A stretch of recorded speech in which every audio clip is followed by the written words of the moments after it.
Hey folks, Christy with Spindle Digital here. This segment, we're going to explore how to make a basic 3-page business website. But before we get into page structure or platforms, I want to set some expectations. For most businesses just getting started, your website is not your entire marketing strategy, nor does it need to be. It's a signal of credibility, trust, and professionalism. For many early stage businesses, your website functions more like a digital business card. It gives people a place to learn more about you, understand your services, and get in touch with you easily. It doesn't need to be huge, complex, or perfectly perfect, but it does need to be clear, professional, fast, and responsive for different devices. Unlike your Google business profile, a website does come with some cost, and it depends on where you build it and how you manage it. The most common questions we get from our clients is which website platform should they build on? Here at Spindle Digital, we primarily build on Wix, Squarespace, Shopify, and WordPress. Our honest answer is almost always the same. Choose the platform that feels the easiest and most intuitive for you to keep up to date. Let's start with WordPress. You'll often hear that WordPress is the gold standard for websites. That's true. It's powerful and flexible, and it's cheap to get started. But for many new business owners or non technical folks, it can be overwhelming to manage. Keeping plugins updated, handling core and PHP updates, and editing page layouts in WordPress can feel intimidating, especially if you don't have much experience in this space. Next, I want to talk about Squarespace. For simple drag and drop editors, we often recommend Squarespace, and for good reason. It's the easiest to learn and maintain for most of our customers. We often describe it like bowling with bumpers because that platform won't let you make too many serious mistakes. The trade off is that it can feel a little clunky and harder to customize deeply, but it's a very solid place to start. Next up is Wix. Wix offers two products, Wix Classic and Wix Studio. The Classic editor is a lot like Squarespace, and non technical customers tend to enjoy it more for its simplicity.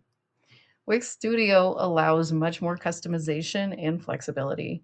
And one of the biggest advantages for both versions of Wix is its strong built in CRM. That stands for Customer Relationship Management. Within the Wix CRM, you can capture contact information, you can segment your audience, and connect that to email marketing and basic automations very easily. Next, let's move on to Shopify. Shopify is best if you plan to sell products online. It has a bit more of a learning curve, but for e-commerce, it's one of the easiest ways to get started. No matter which platform you choose, you'll pay for at least two things.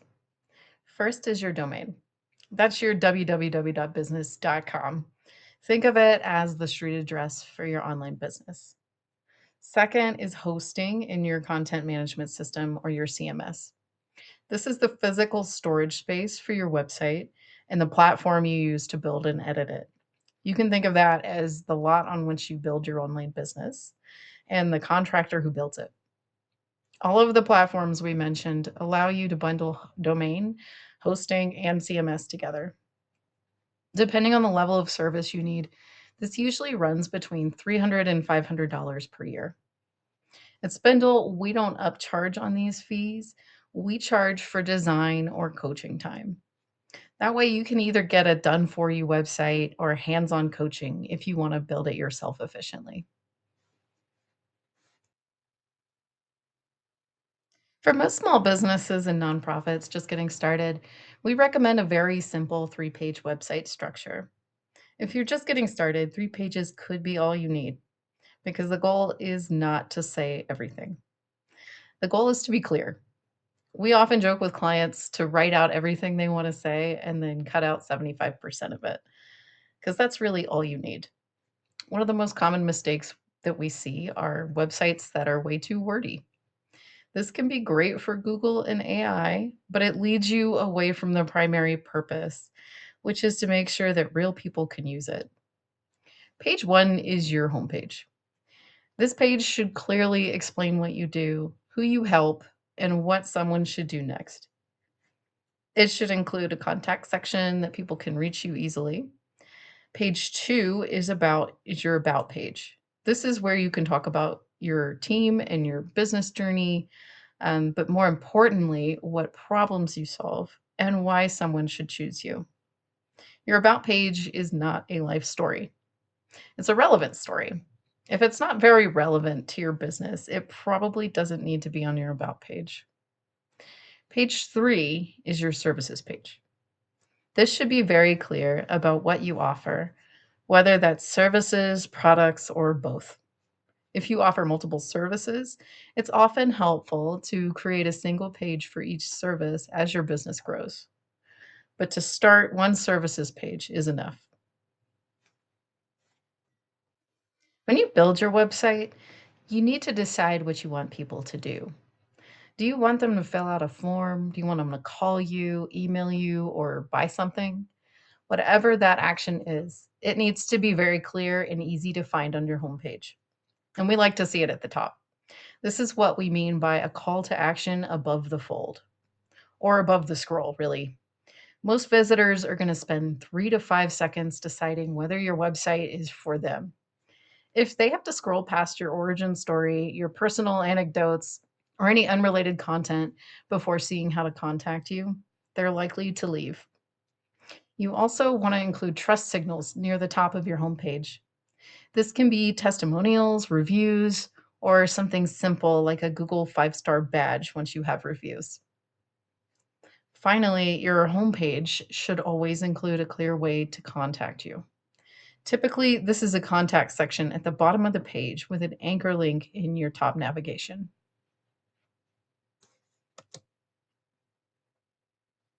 As you build out your pages, prioritize clarity over cleverness. Each page on your website should have one and only one H1 heading. Think of that as like the title of a chapter in a book. Supporting sections should use H2s, H3s, and so on. Just don't skip any of them. For example, going straight from H1 to H3, you don't want to do that. These headings should be keyword rich, using language people would actually search for when looking for your business. Behind the scenes, every page should also have a meta title or an SEO title and a meta description. These things help Google understand what each page is about and how it should appear in search results.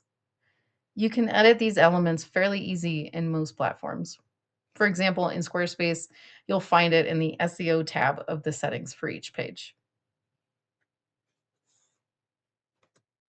Now I want to say a quick word on images. Your visuals matter. Photos and videos should accurately represent your business. While stock photos or AI generated visuals can work when you're just getting started, they're often easy to spot and can reduce your trust. We strongly encourage professional photography wherever possible. Once your site is built, make sure it looks good on mobile. Try out your site on a couple of different types of devices and browsers if you can, because many customers are only ever going to see your website on their phone. Before a big launch, share your site with friends or family. Get feedback, refine it, and take it as an opportunity for a soft launch. This three-page structure is a strong and fast way to get online with confidence. As your business grows, your website can grow with you. More advanced SEO, site architecture, and integrations come later. For now, this is more than enough to get started and get you found. If you're building your own website and you end up thinking that this is too much of a lift for you right now, remember, this is what we do here at Spindle. We can build it for you, we can finish what you already started, or guide you through the process with coaching. If you're ready to keep going, scroll on down for part 3, where Ellis is going to explain trust building and credibility.